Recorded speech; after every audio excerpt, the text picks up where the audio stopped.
पुल सिरात, जो कि जहन्नुम पर बना हुआ पुल है।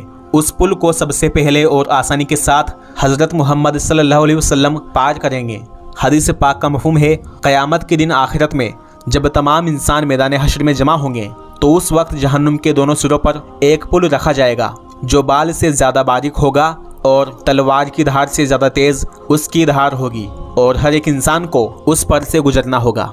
यह यकीनन हकीकत बात है। नेक हो या बद हो, नमाजी हो या शराबी हो, मुसलमान हो या काफिर हो, नबी हो या उम्मती हो, हर एक इंसान को आखिरत में क़यामत के दिन पुल सिरात पर से गुजरना ही पड़ेगा, जिसका जिक्र सूरह मरियम सूरह नंबर 19 आयत नंबर 71 और 72 में मौजूद है। अल्लाह हम सबको आसानी के साथ पुल सिरात पार करवाए।